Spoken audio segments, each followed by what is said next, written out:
언니, 나 여기서 죽는 거야? 8살 은지가 떨리는 목소리로 물었습니다. 2016년 2월 17일, 동해 바다 한가운데 15살 언니 최은서는 더 이상 대답할 힘도 없었습니다. 12일 동안 단 한 끼도 먹지 못했습니다. 하얗게 갈라진 입술, 북한에서 부모는 간첩 누명으로 총살당했습니다. 정치범 수용소로 끌려가기 전날 밤, 두 어린 자매는 목숨을 걸고 바다로 도망쳤습니다. 지나가는 배들은 모두 외면했습니다. 제발, 제발 누가 좀. 그때 수평선 너머에서 하얀 배 한 척이 다가왔습니다. 배 옆구리에 쓰인 4글자, 대한민국. 12일 만에 찾아온 기적. 그리고 지금 두 자매에게 일어난 놀라운 변화. 끝까지 보시면 여러분도 눈물을 참을 수 없으실 겁니다. 가슴 뭉클한 그 이야기 바로 시작하겠습니다. 사연 시작에 앞서 시청자님들이 어디서 듣고 계신지 댓글로 남겨주세요. 남겨주신 시청자님들께 오늘의 행운과 복을 드립니다. 2016년 2월 17일 새벽 4시, 동해 바다 한가운데 수평선은 온통 검은색이었고 파도가 낡은 어선을 사정없이 흔들어댔습니다. 배 바닥에는 2명의 소녀가 서로를 꼭 껴안은 채 쓰러져 있었습니다. 15살 최은서와 8살 최은지. 12일째 단 한 끼도 먹지 못한 자매였습니다. 은서의 입술은 하얗게 갈라져 피가 맺혀 있었고 눈은 푹 꺼져 있었습니다. 은지는 더 처참했습니다. 뼈만 앙상하게 남은 얼굴에 의식조차 희미했지요. 언니야. 은지가 가느다란 목소리로 불렀습니다. 엄마 보고 싶어. 은서는 동생의 머리를 쓰다듬었습니다. 손에 힘이 없었지만 포기할 수 없었습니다. 조금만 더 버티자. 나만 배가 올 거야. 하지만 확신은 없었습니다. 12일 동안 지나간 배들은 모두 그들을 외면했으니까요. 그때였습니다. 멀리서 엔진 소리가 들렸습니다. 은서는 고개를 들었습니다. 흐릿한 시야에 하얀 배 한 척이 보였습니다. 또 지나가는 건가? 절망이 밀려왔습니다. 하지만 이번엔 달랐습니다. 배가 속력을 줄이며 그들 쪽으로 다가오고 있었던 겁니다. 저기 사람이다. 아이들이야. 배에서 남자들의 목소리가 들렸습니다. 은서는 마지막 힘을 짜냈습니다. 살려주세요. 제발.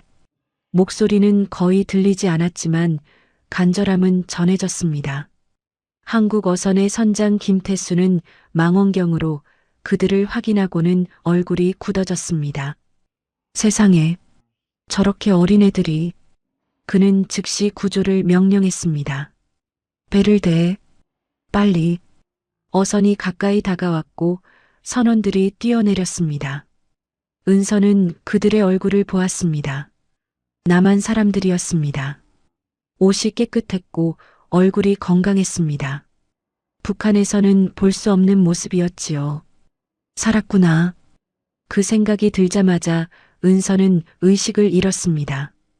동생의 손을 꼭 쥔 채로 12일 전으로 돌아가 보겠습니다. 2016년 2월 5일 밤, 원산의 한 고아원 감금실. 은서와 은지는 차가운 바닥에 앉아 있었습니다. 내일 아침이면 정치범 수용소로 끌려가는 날이었습니다. 언니, 은지가 떨리는 목소리로 물었습니다. 우리 정말 죽는 거야. 은서는 동생을 끌어안았습니다. 15살 소녀가 8살 동생을 지켜야 하는 상황. 너무 무거운 짐이었지만 포기할 순 없었습니다. 안 죽어. 언니가 지켜줄게. 하지만 속으로는 두려웠습니다. 정치범 수용소에 가면 정말로 끝이니까요. 그곳에서 살아나온 사람은 없었습니다. 은서는 결심했습니다. 여기서 도망쳐야 해.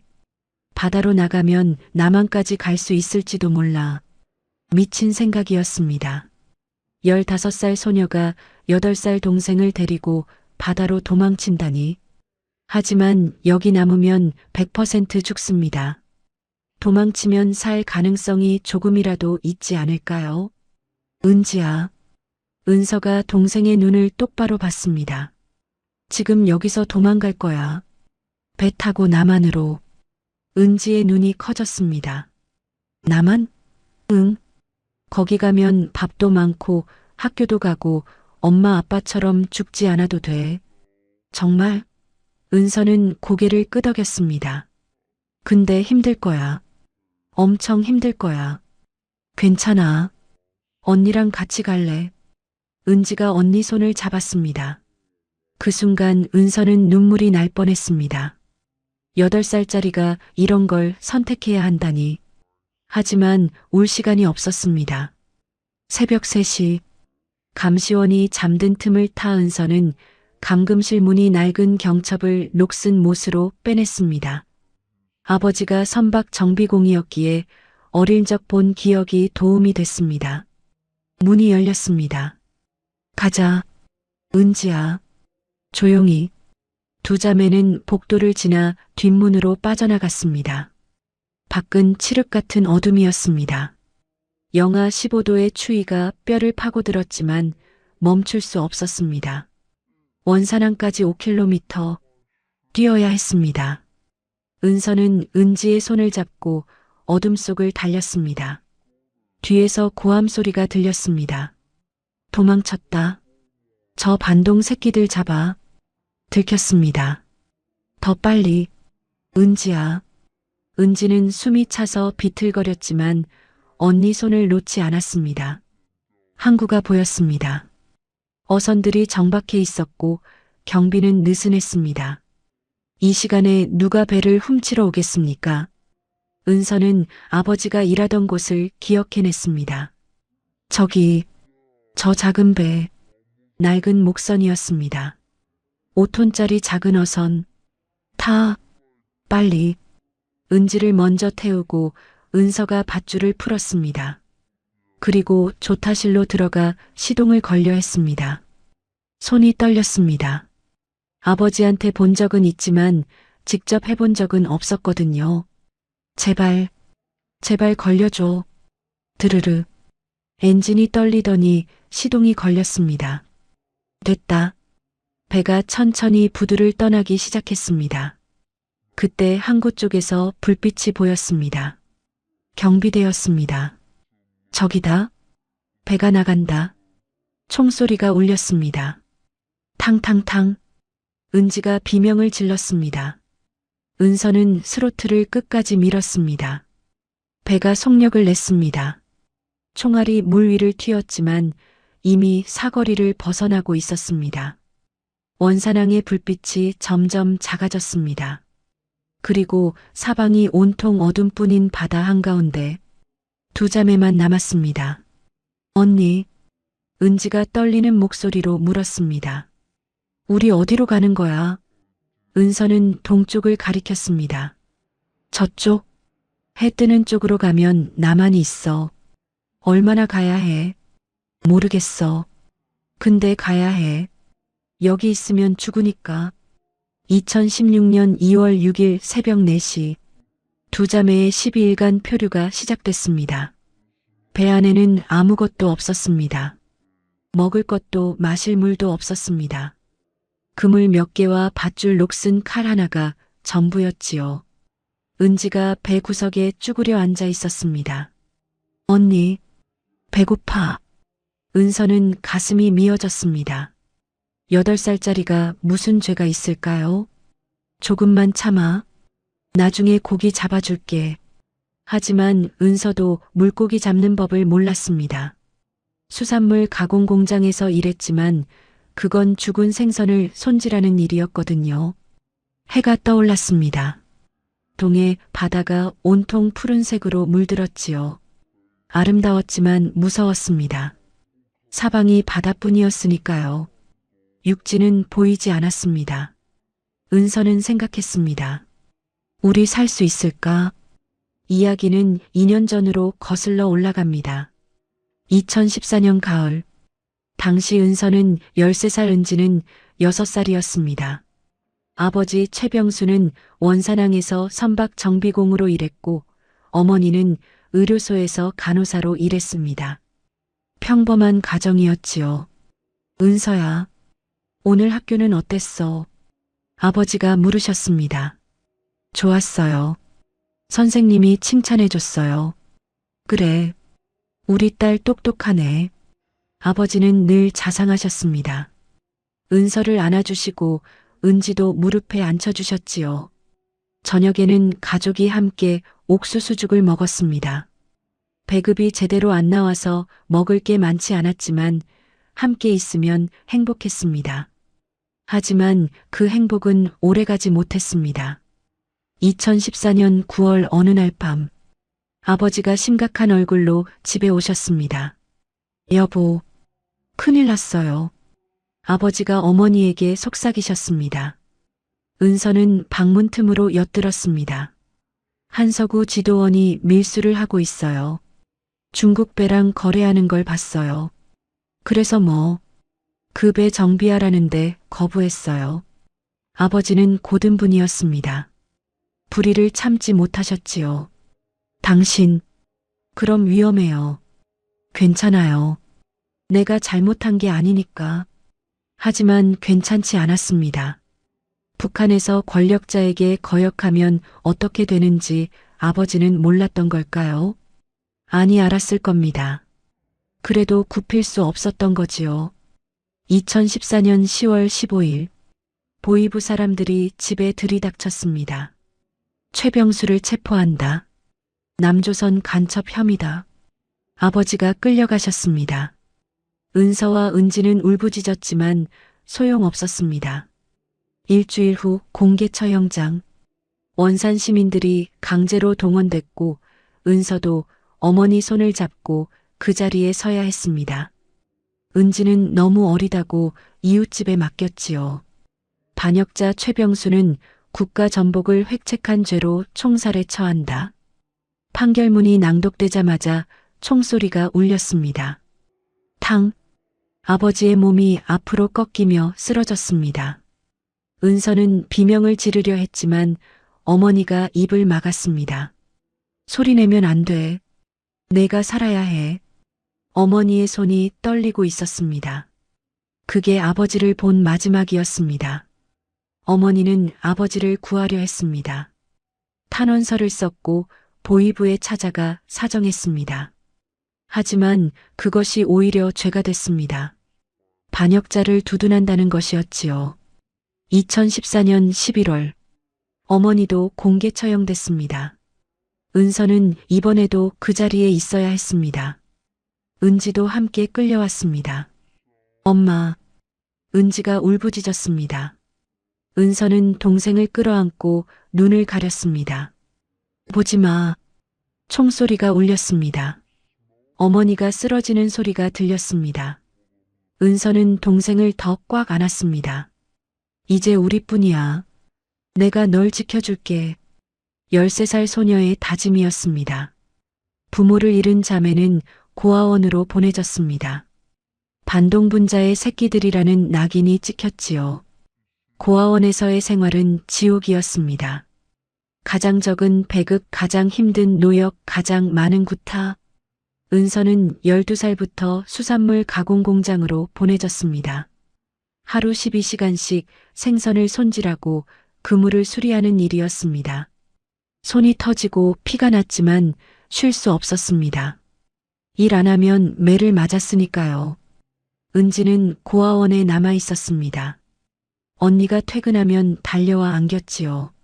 언니, 보고 싶었어? 은서는 동생을 꼭 안았습니다. 미안해. 언니가 너 못 지켜줘서. 아니야. 언니 있어서 나 괜찮아. 두 자매는 서로가 전부였습니다. 그렇게 1년 반이 흘렀습니다.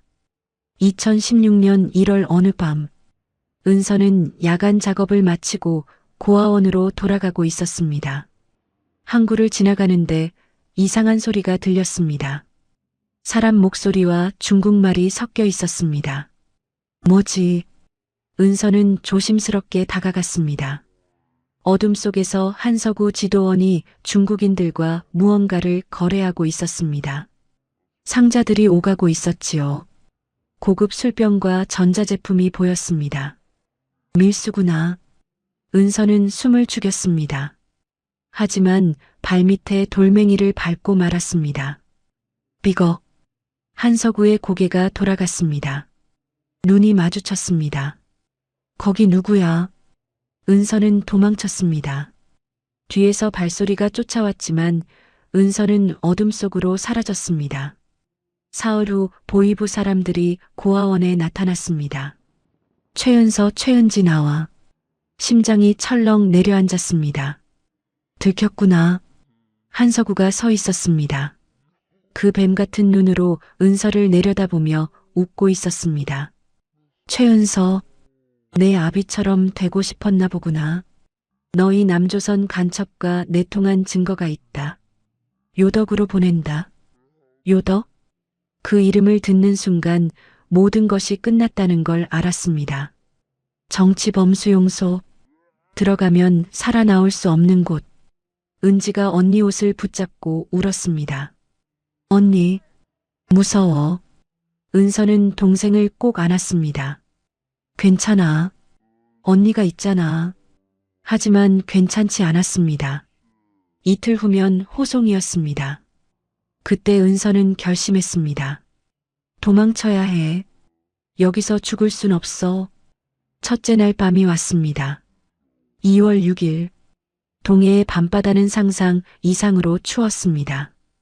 영하 10도 바닷바람까지 불어 체감 온도는 더 낮았지요. 은지가 덜덜 떨었습니다. 언니, 너무 추워.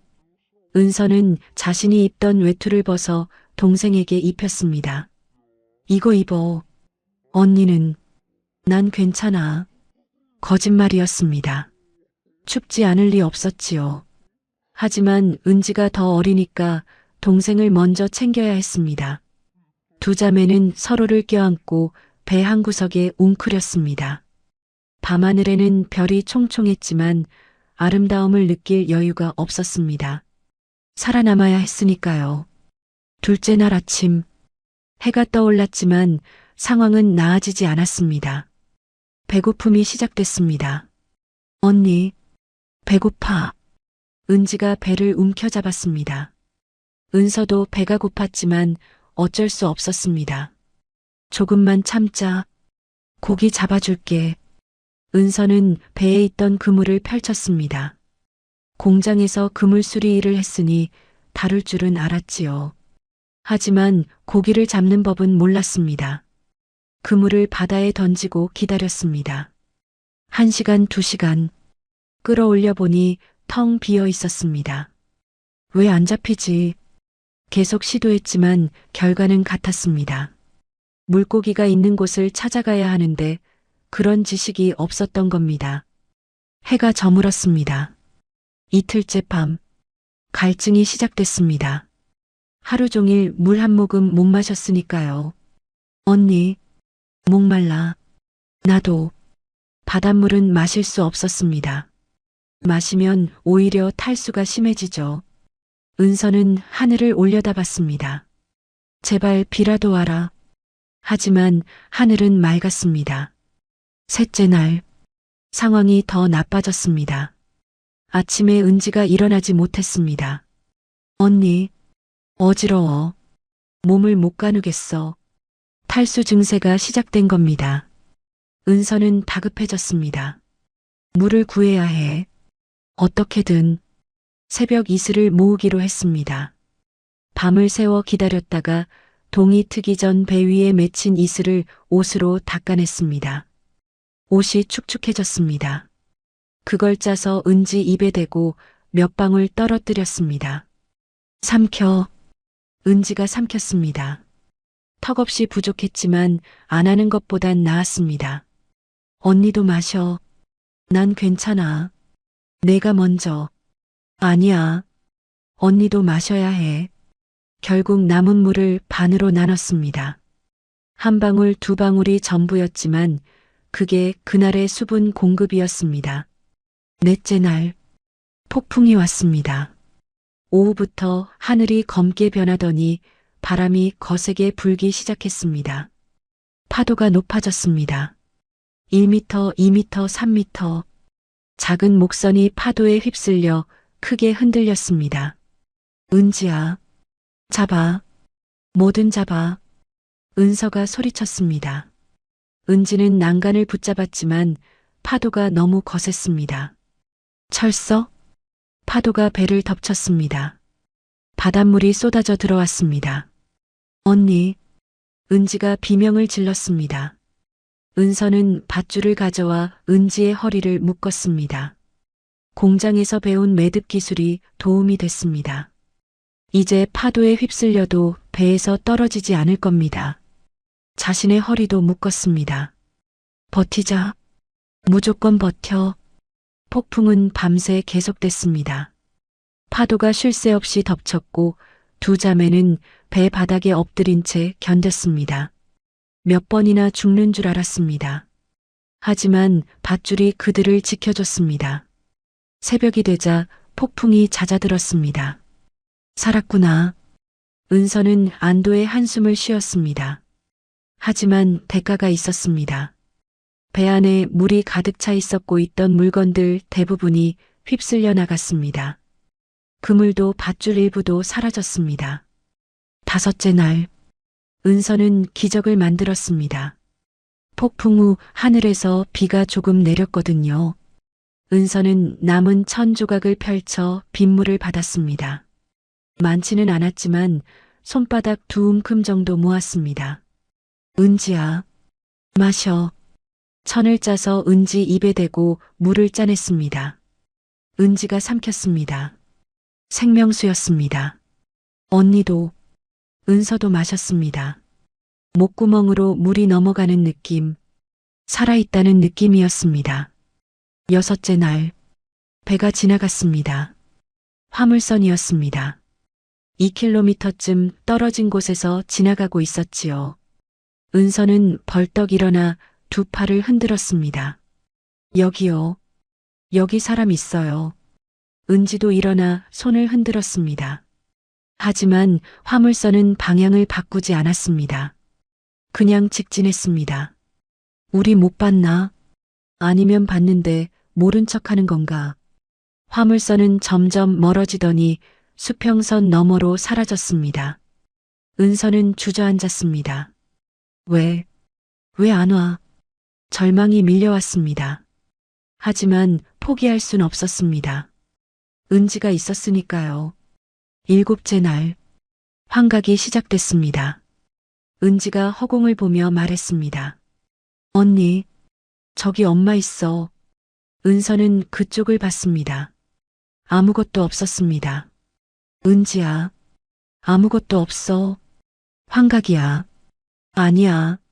엄마가 손 흔들어. 저기 봐. 은지가 울기 시작했습니다. 극심한 굶주림과 탈수가 뇌에 영향을 미친 겁니다.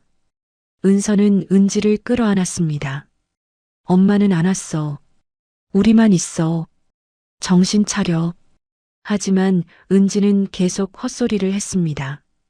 그날 밤 은서도 환각을 받습니다. 아버지가 나타났습니다. 은서야, 고생이 많구나. 아빠, 저 무서워요. 괜찮아.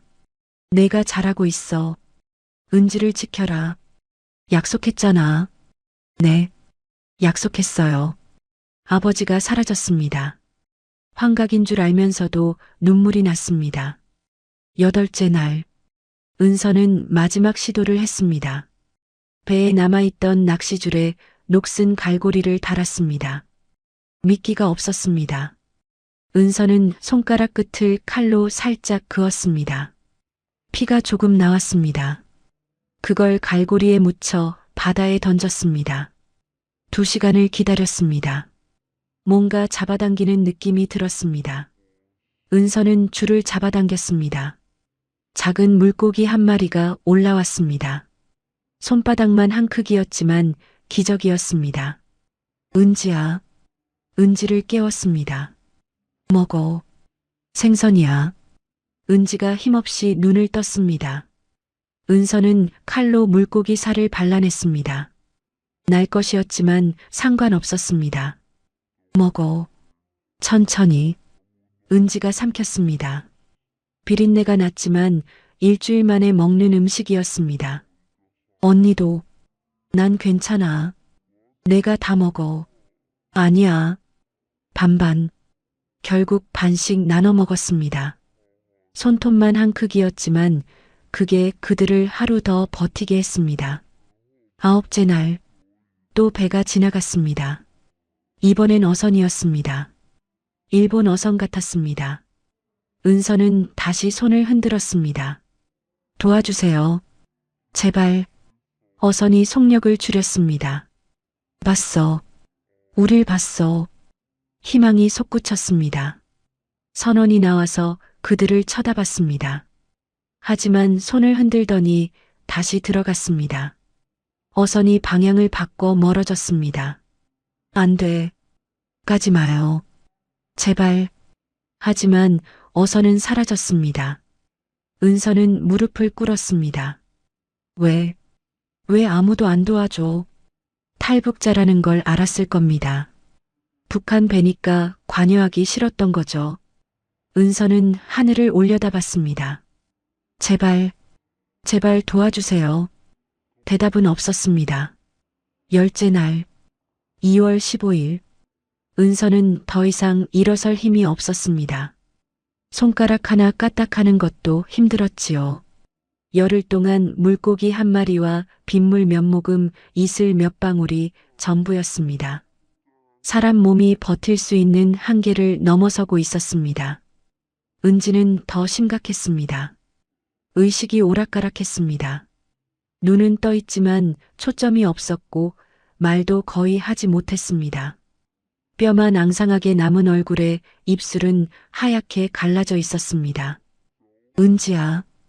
은서가 불렀습니다. 정신 차려. 대답이 없었습니다. 은서는 동생의 손을 잡았습니다. 차가웠습니다. 안 돼. 죽으면 안 돼. 은서는 자신의 옷을 벗어 은지에게 덮어줬습니다. 체온이라도 유지시켜야 했습니다.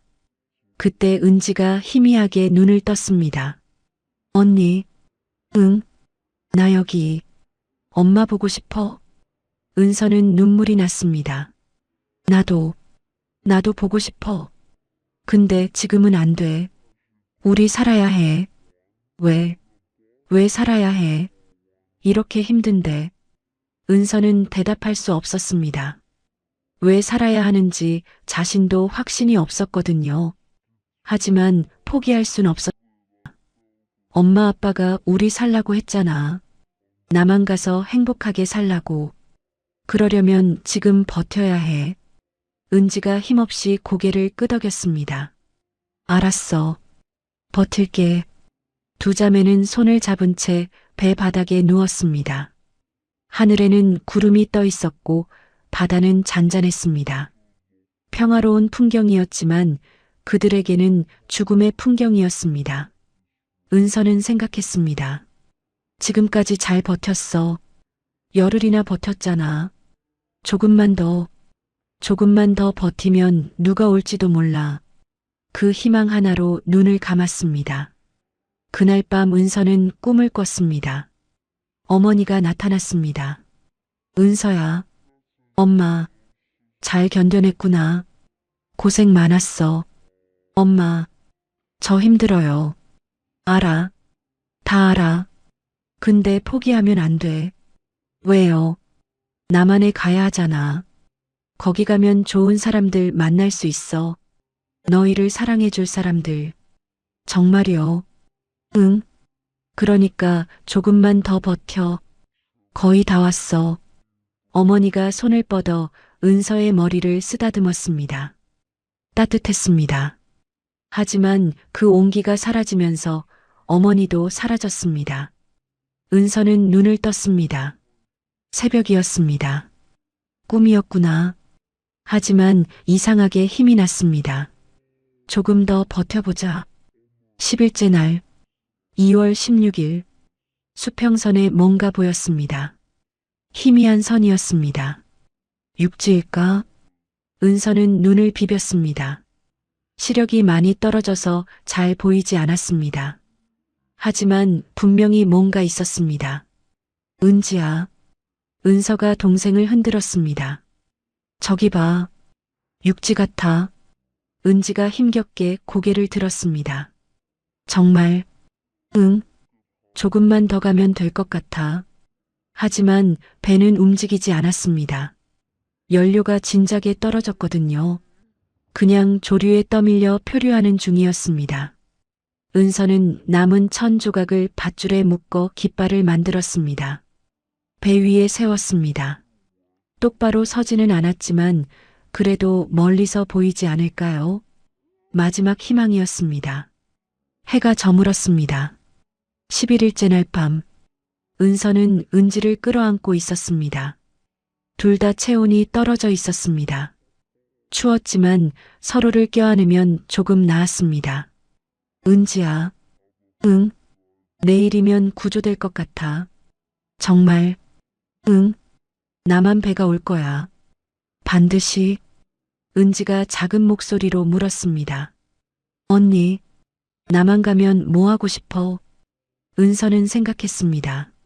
학교 가고 싶어. 제대로 된 학교. 밥도 많이 먹고 싶고. 나는 예쁜 옷 입고 싶어. 인형도 갖고 싶고. 그래. 다 할 수 있어. 나만 가면. 정말. 응. 그러니까 내일까지만 버티자. 알았지. 응. 언니. 약속해. 두 자매는 새끼손가락을 걸었습니다. 내일 아침까지 버티기로. 12일째 날. 2월 17일 새벽 4시. 은서는 눈을 떴습니다. 안이 뜬 건지 감은 건지도 모르겠었습니다. 시야가 거의 보이지 않았거든요. 몸도 움직이지 않았습니다. 이제 정말 끝인가 보다. 그 생각이 들었습니다. 옆에 은지가 누워 있었습니다. 숨을 쉬는 건지 아닌 건지 보이지 않았습니다. 은지야. 목소리가 나오지 않았습니다. 손을 뻗었습니다. 은지의 손을 간신히 만졌습니다. 차가웠지만 미세하게 떨렸습니다. 살아 있었습니다. 다행이야. 그때 멀리서 소리가 들렸습니다. 엔진 소리였습니다. 배다. 은서는 고개를 들려 했습니다. 목에 힘이 없어서 거의 움직이지 않았지만 간신히 돌렸습니다. 하얀 배가 다가오고 있었습니다. 이번엔 멈추지 않고 계속 가까워졌습니다. 옆구리에 글씨가 보였습니다. 흐릿했지만 읽을 수 있었습니다. 대한민국 어선, 나만이다. 나만 배가 온 거였습니다. 은서는 마지막 힘을 짜냈습니다. 살려주세요. 제발. 목소리는 거의 들리지 않았지만 간절함은 전해졌습니다. 배가 멈췄습니다. 사람들이 뛰어내렸습니다. 세상에. 아이들이야. 남자 목소리가 들렸습니다. 따뜻한 목소리였습니다. 의식이 희미해졌습니다. 하지만 은서는 웃고 있었습니다. 살았구나. 우리 살았어. 은서가 눈을 떴을 때 흰 천장이 보였습니다. 여기가 어디지? 한참을 멍하니 천장을 바라봤습니다. 옆에서 기계음이 들렸습니다. 삐삐삐. 규칙적인 소리였습니다. 고개를 돌려보니 모니터가 있었고 몸에는 여러 줄이 연결되어 있었습니다. 병원이구나.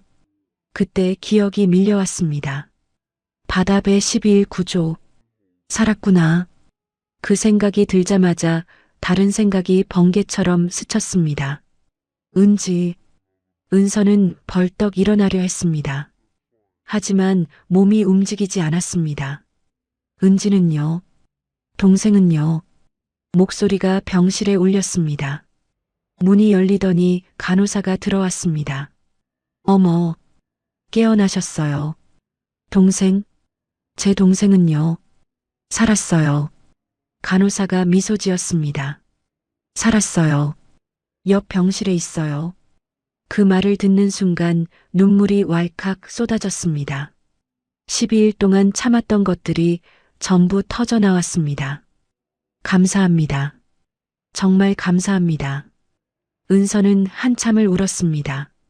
사흘 후 은서는 은지를 만날 수 있었습니다. 휠체어를 타고 은지 병실로 갔습니다.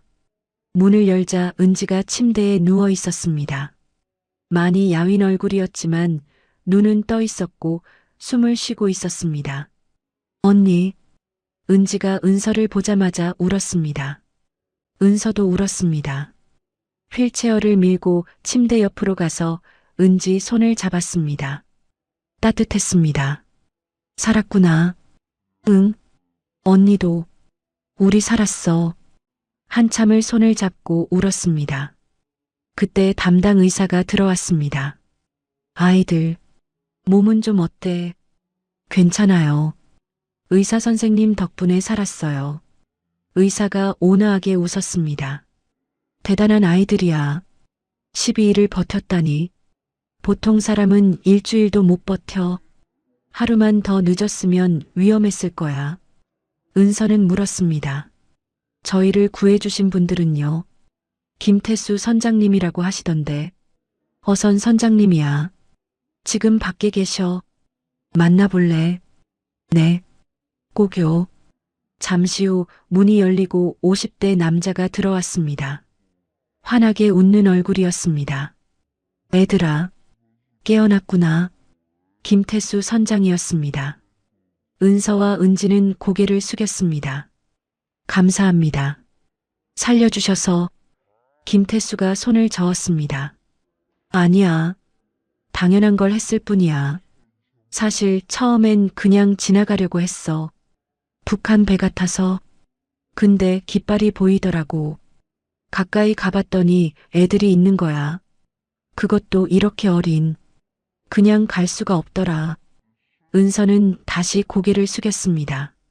정말 감사합니다. 김태수가 두 자매를 번갈아 봤습니다. 얘들아, 이제 안전해. 여긴 대한민국이야. 아무도 너희를 해치지 않아. 그 말을 들으니 비로소 실감이 났습니다. 여기는 나만이구나. 우리 살아남았구나.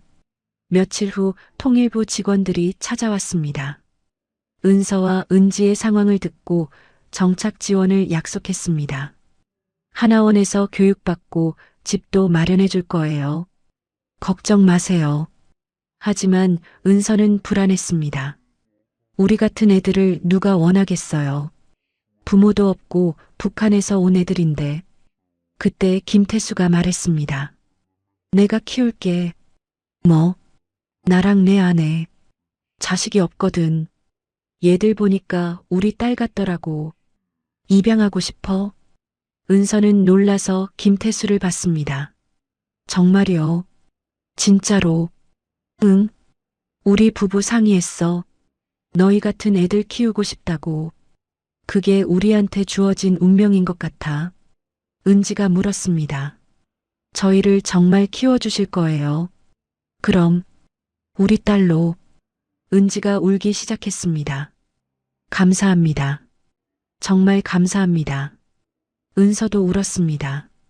12일 동안 바다에서 울지 못했던 눈물들이 쏟아졌습니다. 하지만 이번엔 슬픔의 눈물이 아니었습니다. 감사의 눈물이었습니다. 2016년 3월, 은서와 은지는 김태수 부부에게 입양됐습니다. 법적으로 딸이 된 겁니다. 새 이름도 받았습니다. 김은서, 김은지. 김태수의 성을 따랐습니다. 처음으로 진짜 가족이 생긴 느낌이었습니다. 2016년 4월, 은서와 은지는 하나원에 입소했습니다. 3개월간 남한 사회 적응 교육을 받는 곳이었습니다. 처음엔 모든 게 낯설었습니다. 핸드폰 사용법, 인터넷, 대중교통, 은행 시스템. 북한에서는 상상도 못했던 것들이었지요. 하지만 적응했습니다. 은지는 빨랐습니다. 어려서 그런지 금방 배웠지요. 언니, 이거 봐. 게임이래. 은지가 핸드폰을 들고 신나했습니다. 은서는 웃었습니다. 얘가 이렇게 밝을 수 있구나. 북한에서는 한 번도 본 적 없던 표정이었습니다. 하지만 적응이 쉽지만은 않았습니다. 어느 날 수업 시간에 선생님이 물었습니다. 북한에서 가장 힘들었던 게 뭐였어요? 은서는 대답하지 못했습니다. 가장 힘들었던 게 뭐였냐고요? 전부 힘들었는데 뭐 하나를 고르라니. 부모님이 총살당한 거요. 고아원에서 매일 맞은 거요. 아니면 바다에서 굶은 거요. 어떤 걸 말해야 할까요? 은서는 고개를 숙였습니다. 다 힘들었어요. 선생님은 더 이상 묻지 않았습니다. 그날 밤 은서는 악몽을 꿨습니다. 아버지가 총살당하는 장면, 어머니가 쓰러지는 장면, 바다에서 죽어가는 장면. 비명을 지르며 깼습니다. 옆 침대에서 은지가 놀라 일어났습니다. 언니, 괜찮아. 꿈이야.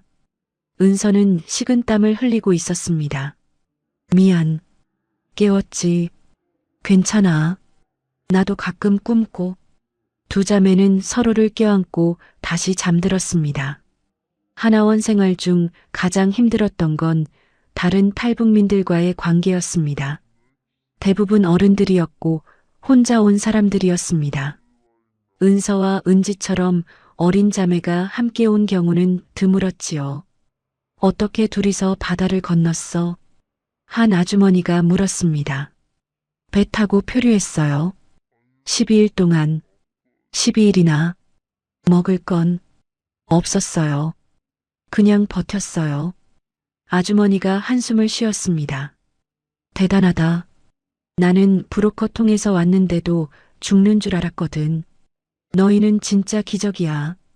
은서는 대답하지 않았습니다. 기적이라고요. 그냥 살고 싶었을 뿐이에요. 6월 하나원 수료를 앞두고 은서는 김태수 부부를 만났습니다. 아빠, 엄마라고 불러야 할 사람들이었습니다. 처음엔 어색했습니다. 낯선 어른을 부모라고 부르는 게. 은서야. 김태수가 불렀습니다. 응? 아니네. 편하게 해. 우린 가족이잖아. 가족. 그 단어가 낯설었습니다. 2년 전 부모를 잃은 후로 가족이라는 게 뭔지 잊어버렸거든요. 김태수 아내 이영희가 은서 손을 잡았습니다. 은서야. 우리가 내 진짜 부모는 아니야. 그건 알아. 근데 우리는 너희를 진심으로 사랑하고 싶어. 가족으로. 은서는 고개를 끄덕였습니다. 감사합니다. 이영희가 웃었습니다. 감사하다는 말하지 마. 가족끼리 그런 말 안 해. 그냥 엄마라고 불러줘. 은서는 입을 열었습니다. 엄마. 그 단어가 입 밖으로 나오는 순간 눈물이 났습니다. 이영희가 은서를 끌어안았습니다. 그래. 우리 딸. 이제 안전해. 7월. 두 자매는 김태수 부부와 함께 서울로 왔습니다. 강북구의 한 아파트였습니다. 크지 않았지만 깨끗하고 따뜻했습니다. 여기가 너희 방이야. 이영희가 문을 열었습니다. 침대 2개와 책상 2개가 있었습니다. 벽에는 예쁜 그림도 걸려 있었지요. 우리 방이요. 정말 우리 방이요. 은지가 뛰어들어갔습니다. 침대에 폴짝 뛰어올라 웃었습니다. 언니, 우리 방이래. 진짜 우리 방. 은서도 웃었습니다. 하지만 동시에 두려웠습니다. 이 행복이 언제까지 갈까? 또 빼앗기는 건 아닐까? 북한에서 배운 건 행복은 영원하지 않다는 거였으니까요. 2016년 9월, 은서는 중학교 3학년으로 편입했습니다. 은지는 초등학교 3학년. 처음으로 제대로 된 학교에 다니게 된 겁니다. 첫날은 긴장됐습니다. 애들이 저희를 어떻게 볼까? 탈북자라고 놀리지 않을까? 하지만 걱정과 달리 아이들은 친절했습니다. 너 북한에서 왔어. 대박. 배 타고 왔다며. 신기하다.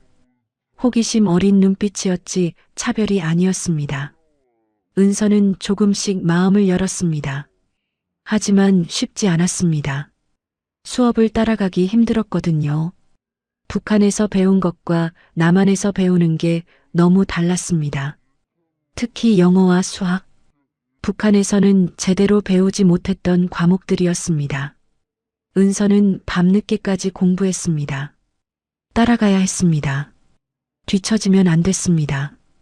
어느 날 이영희가 방문을 두드렸습니다. 은서야, 아직 앉아. 네, 공부하고 있어요. 너무 무리하지 마. 천천히 해도 돼. 아니에요. 따라가야 해요. 다른 애들한테 뒤처지면 안 돼요. 이영희가 은서 옆에 앉았습니다. 은서야, 넌 이미 충분히 잘하고 있어. 12일을 버텼잖아. 그것만으로도 대단한 거야. 공부는 천천히 하면 돼. 하지만 은서는 멈출 수 없었습니다. 잘해야 했습니다. 김태수 부부에게 부담이 되면 안 됐으니까요. 10월 어느 날, 은서는 학교에서 돌아오는 길에 슈퍼에 들렀습니다. 라면을 사려고요. 진열대 앞에서 라면들을 보는데 눈물이 났습니다. 이렇게 많은 라면들. 북한에서는 상상도 못했던 풍경이었습니다. 북한에서 라면은 명절에나 먹을 수 있는 귀한 음식이었거든요. 그것도 중국산 밀수품이었고요. 여기서는 편의점에 가득했습니다. 은서는 라면 한 봉지를 집어들었습니다. 계산하고 나오는데 뒤에서 목소리가 들렸습니다. 제 북한에서 온 애래. 라면 보고 우네. 웃음소리가 들렸습니다.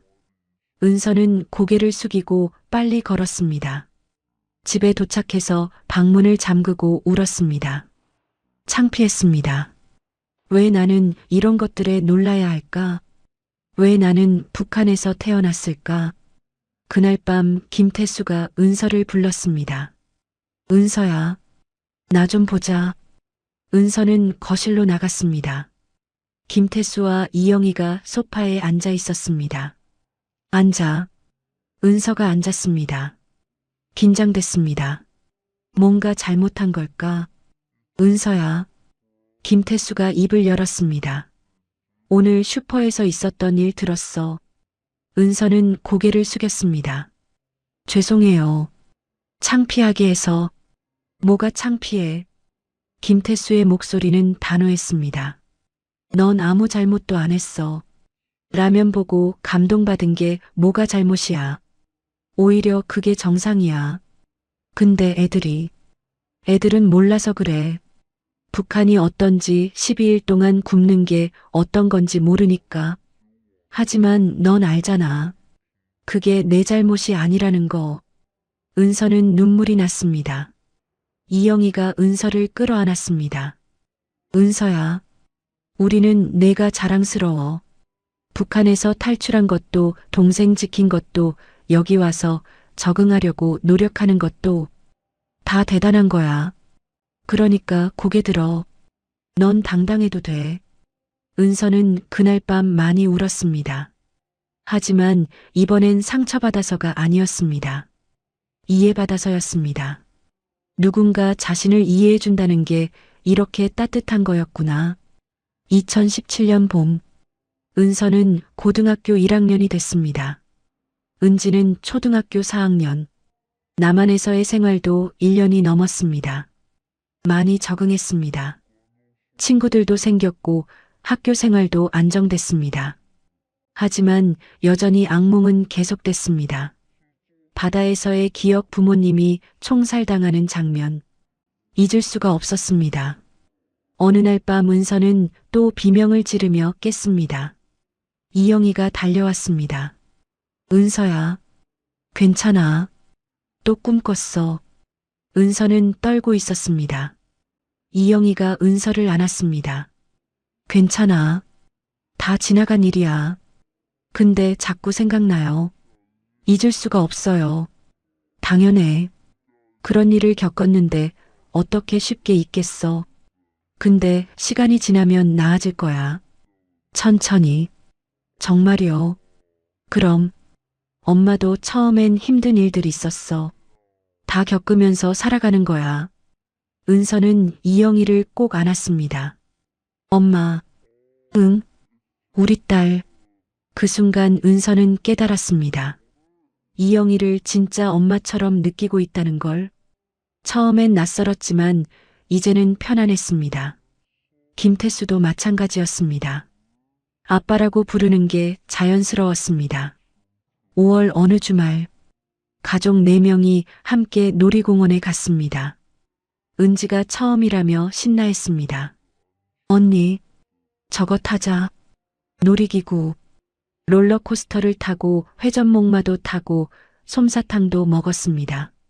평범한 가족의 평범한 주말이었습니다. 하지만 은서에게는 기적 같았습니다.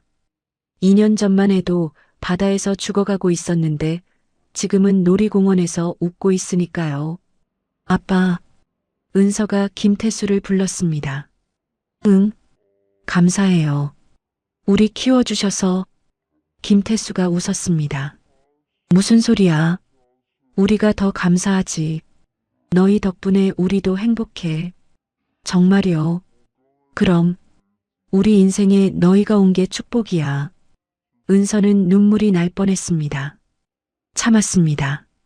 이제 더 이상 슬퍼서 우는 게 아니라 행복해서 울컥하는 거였으니까요.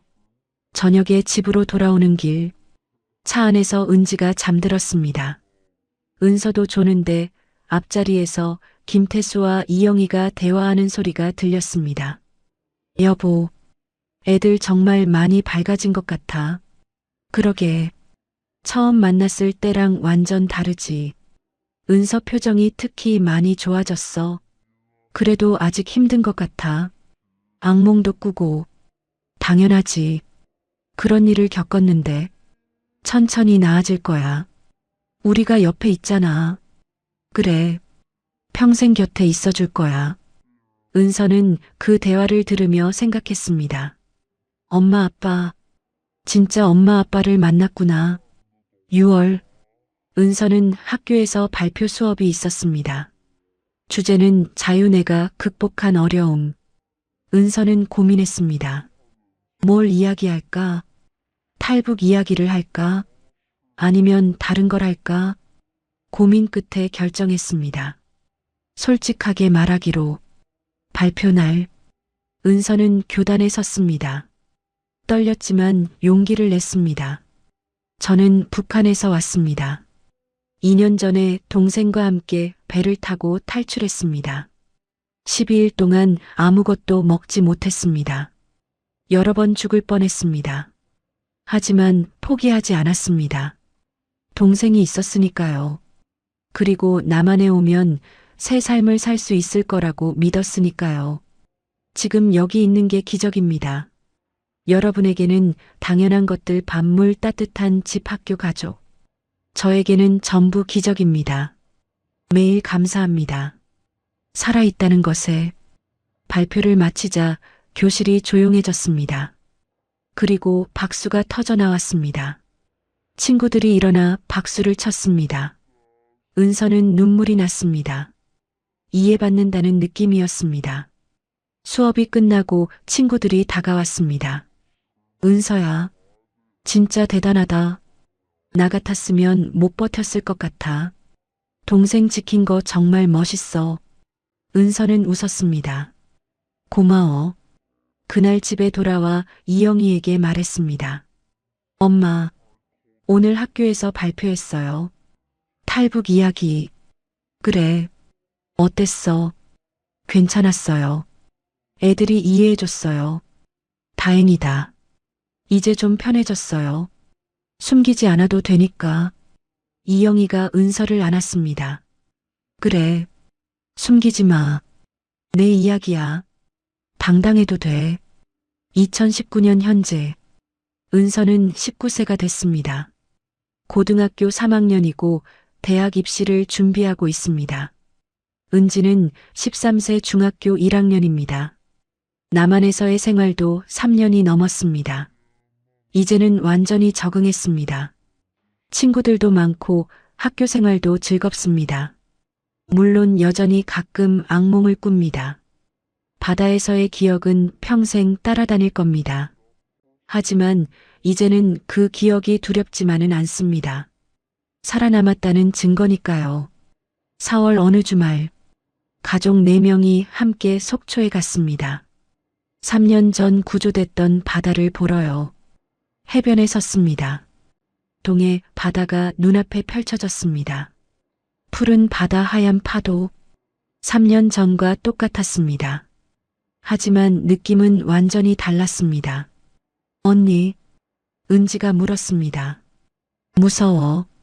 바다 보면. 은서는 고개를 저었습니다. 이제는 안 무서워. 오히려 고마워.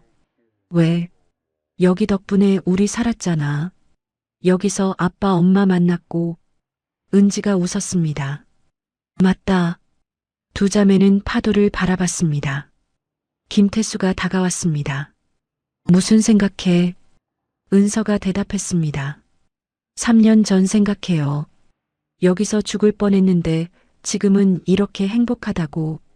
김태수가 은서 어깨에 손을 얹었습니다. 은서야, 너희는 정말 대단해. 12일을 버텼잖아. 보통 사람은 못해. 할 수 있었어요. 은지가 있었으니까. 동생 지켜야 했으니까. 이영희가 두 자매를 안았습니다. 우리 딸들, 이제 안전해. 평생 우리가 지켜줄게. 은서는 눈물이 났습니다. 하지만 슬픈 눈물이 아니었습니다. 엄마, 아빠, 감사해요. 사랑해요. 우리도 사랑해. 우리 딸들. 4사람은 해변에 서서 바다를 바라봤습니다. 3년 전 죽음의 바다가 이제는 희망의 바다였습니다.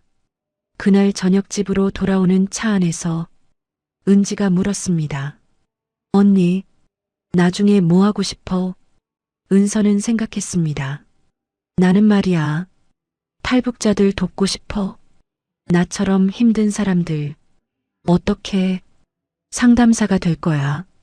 하나원 같은 데서 일하면서 새로 온 탈북자들 도와주고 싶어? 좋다.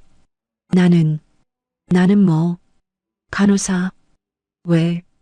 바다에서 우리 살려준 병원 선생님들 있잖아. 나도 그렇게 아픈 사람 살려주고 싶어? 은서는 동생을 안았습니다. 그래. 우리 멋지게 살자. 응. 김태수가 백미러로 두 자매를 봤습니다. 우리 딸들 착하다. 이영희가 웃었습니다. 우리 복 받았어. 정말. 차는 서울로 향했습니다.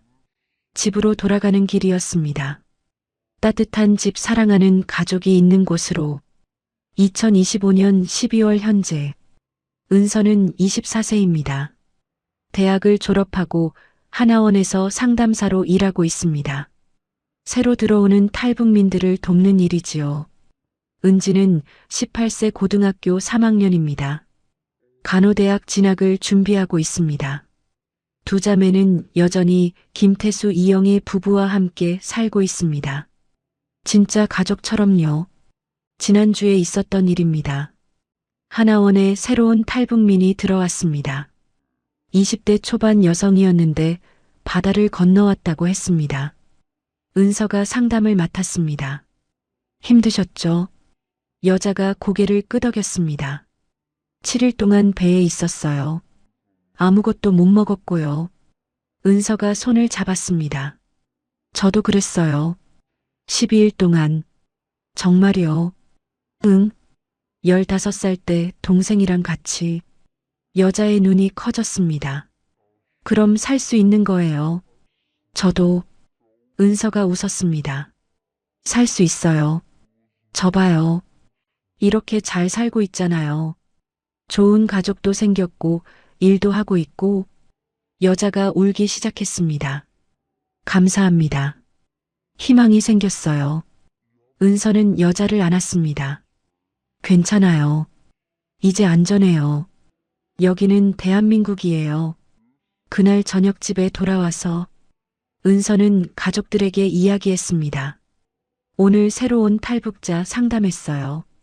저랑 비슷한 경험을 한 사람이었어요. 어땠어? 김태수가 물었습니다. 좋았어요. 제가 도움이 될 수 있다는 게, 제 경험이 누군가에게 희망이 될 수 있다는 게, 이영희가 은서를 안았습니다. 자랑스럽다. 우리 딸. 은지가 옆에서 말했습니다. 나도 빨리 간호사 되고 싶어. 그래서 사람들 살려주고 싶어. 언니처럼. 김태수가 웃었습니다. 우리 딸들 다 착해. 네 사람은 저녁을 먹으며 웃었습니다. 평범한 가족의 평범한 저녁이었습니다. 하지만 그 평범함이 기적이었습니다. 9년 전 바다에서 죽어가던 두 자매가 이제는 이렇게 행복하게 살고 있으니까요. 부모를 찾았으니까요. 진짜 가족을 만났으니까요. 밤에 은서는 은지 방에 들어갔습니다. 은지가 책상에서 공부하고 있었습니다. 은지야. 응. 언니. 9년 전 기억나. 바다에서. 은지가 고개를 끄덕였습니다. 가끔 생각나. 무서워. 은서가 은지를 안았습니다. 그때 우리 약속했잖아. 무슨. 손 놓지 말자고. 응. 기억나. 지금도 그래. 언니 절대 내 손 안 놓을 거야. 은지가 웃었습니다. 나도. 언니 손 안 놓을 거야. 평생. 두 자매는 새끼손가락을 걸었습니다. 9년 전 바다에서 했던 것처럼요. 하지만 이번엔 죽음 앞에서가 아니었습니다. 삶 앞에서였습니다. 창밖으로 서울의 야경이 보였습니다. 반짝이는 불빛들, 따뜻한 집들, 살아있는 사람들. 9년 전만 해도 상상할 수 없었던 풍경이었습니다. 하지만 지금은 그들의 일상이었습니다. 최은서와 최은지, 아니 김은서와 김은지. 12일간의 기적을 살아낸 두 자매의 이야기입니다. 끝까지 손을 놓지 않았던 자매. 그리고 그들을 받아준 새로운 가족. 이게 바로 희망입니다. 아무리 어두운 바다를 건너도 언젠가는 빛을 만날 수 있다는 것. 손을 놓지 않으면 함께 살아갈 수 있다는 것. 그게 이 이야기가 전하는 메시지입니다. 살아있으면 희망이 있습니다. 포기하지 않으면 기적이 일어납니다. 두 자매가 그걸 증명했습니다. 그리고 지금도 증명하고 있습니다. 매일매일. 2025년 12월 19일. 오늘은 특별한 날입니다. 바로 9년 전 우리가 구조된 날이거든요. 매년 이 날이 되면 가족 모두가 함께 속초에 갑니다. 우리를 살려준 바다를 보러요. 오늘도 마찬가지였습니다. 아침 일찍 차에 올라탔습니다. 아빠 김태수가 운전대를 잡았고 엄마 이영희가 조수석에 앉았습니다. 뒷좌석에는 저 은서와 동생 은지가 나란히 앉았지요. 차가 출발하자 은지가 물었습니다. 언니 오늘 바다 보면 뭐 할 거야? 저는 웃으며 대답했습니다. 매년 하던 거. 손잡고 파도 보는 거. 은지가 고개를 끄덕였습니다. 응. 나도 그게 좋아. 2시간을 달려 속초에 도착했습니다. 9년 전 우리를 구조해준 바로 그 해변이었습니다. 차에서 내리자 차가운 바닷바람이 얼굴을 스쳤습니다. 12월의 동해는 여전히 추웠지만 9년 전처럼 무섭지는 않았습니다. 네 사람은 나란히 해변을 걸었습니다. 파도 소리가 들렸고 갈매기들이 날았습니다. 평화로운 풍경이었지요. 은서야. 아빠가 불렀습니다. 9년 전 오늘이 생각나니? 네. 매일 생각해요. 사실은요. 아빠가 제 어깨에 손을 얹었습니다. 그때 너희를 발견했을 때 정말 놀랐어. 어떻게 저렇게 어린애들이 12일을 버텼을까 싶었지. 엄마가 덧붙였습니다. 병원에서 처음 봤을 때도 그랬어. 뼈만 남았더라. 근데 눈빛만은 살아있었어. 특히 은서, 내가 은지 손 꼭 잡고 있던 거 기억나? 절대 놓지 않으려는 것처럼. 저는 고개를 끄덕였습니다. 그게 제가 할 수 있는 전부였어요. 손만은 놓으면 안 된다고 생각했어요. 은지가 제 손을 잡았습니다. 언니가 손 안 놓아줘서 내가 살았어. 아니야. 내가 버텨줘서 내가 살았어. 우리는 서로를 보며 웃었습니다. 물가로 다가갔습니다. 파도가 발등을 적셨습니다. 차가웠지만 기분이 좋았습니다. 9년 전에는 이 바다가 무덤이 될 뻔했는데 지금은 추억의 장소가 됐으니까요. 저는 주머니에서 작은 봉투를 꺼냈습니다. 안에는 종이 2장이 들어 있었습니다. 9년 전 병원에서 처음 썼던 편지였습니다. 엄마 아빠께 은지랑 저를 살려주셔서 감사합니다. 저희는 정말 행복합니다. 사랑합니다. 은서 은지 올림. 어린 글씨체로 삐뚤빼뚤 쓴 편지였습니다. 당시 15살이던 제가 처음으로 부모라는 존재에게 쓴 편지였지요. 이걸 왜 가져왔어? 은지가 물었습니다. 바다에 띄우려고. 진짜 엄마 아빠한테 보내는 거야. 북한에 계신 분들한테. 저는 고개를 끄덕였습니다. 그분들한테도 알려드리고 싶어서. 우리 잘 살고 있다고. 행복하다고. 은지의 눈에 눈물이 고였습니다. 나도 쓸 거야. 저는 종이 한 장을 은지에게 건넸습니다. 은지는 주머니에서 펜을 꺼내 썼습니다. 북한에 계신 엄마 아빠. 저 은지예요. 언니랑 같이 잘 살고 있어요. 여기 부모님이 정말 좋아요. 학교도 다니고 친구들도 많아요. 걱정 마세요. 우리 행복해요. 사랑해요. 은지가 편지를 접었습니다. 저도 제 편지를 접었습니다. 2개의 편지를 작은 병에 넣고 뚜껑을 꽉 닫았습니다. 그리고 파도가 밀려올 때 바다에 던졌습니다. 병이 파도에 떠밀려 갔습니다. 점점 멀어졌습니다. 수평선 너머로 사라질 때까지 우리는 지켜봤습니다.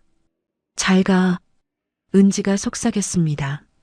저도 마음속으로 말했습니다. 엄마 아빠, 우리 정말 잘 살고 있어요. 걱정 마세요. 해변에 앉았습니다. 4사람이 나란히요. 한참을 말없이 바다를 바라봤습니다. 아빠가 입을 열었습니다. 은서야 은지야.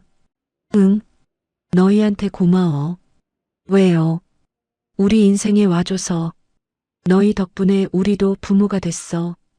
그게 얼마나 큰 선물인지 몰라. 엄마가 말했습니다. 처음엔 우리가 너희를 도와준다고 생각했어. 근데 사실은 반대더라. 너희가 우리를 살렸어. 우리 인생에 의미를 줬어. 저는 아빠 엄마를 봤습니다. 2분 다 눈물을 글썽이고 계셨습니다. 저도 눈물이 났습니다. 은지도 울고 있었지요. 우리도 감사해요. 제가 말했습니다. 부모 없는 우리를 받아주셔서, 진짜 가족으로 만들어주셔서. 은지가 덧붙였습니다. 아빠 엄마 만나서 저희 인생이 바뀌었어요. 9년 전에는 상상도 못했어요. 이렇게 행복할 수 있을 거라고. 4사람은 서로를 껴안았습니다. 해변에서 한참을 그렇게 있었습니다. 파도 소리만 들리는 고요한 시간이었습니다. 해가 기울기 시작했습니다. 서쪽 하늘이 주황빛으로 물들었습니다. 아름다운 노을이었지요. 일어서야 할 시간이었습니다. 가자. 아빠가 말했습니다. 집에 가서 저녁 먹어야지. 집. 그 단어가 좋았습니다. 우리에게도 돌아갈 집이 있다는 게. 차에 올라타며 저는 뒤돌아 바다를 한 번 더 봤습니다. 9년 전 이 바다가 우리를 죽이려 했습니다. 하지만 결국은 우리를 살렸습니다. 이 바다를 건너지 않았다면 지금의 우리는 없었을 테니까요. 고마워. 마음속으로 바다에게 말했습니다. 우리를 여기까지 데려다줘서. 안녕하세요. 인생 어울림입니다. 가슴 따뜻한 자매들의 탈북 이야기 어떻게 감상하셨는지요? 여러분의 생각을 댓글로 남겨주시어 다른 분들과 함께 마음을 나눠주세요. 끝까지 시청해 주셔서 감사드리며 항상 시청해 주시는 우리 구독자님 사랑합니다. 더 좋은 영상으로 다시 찾아뵙겠습니다. 감사합니다. 인생 어울림 드림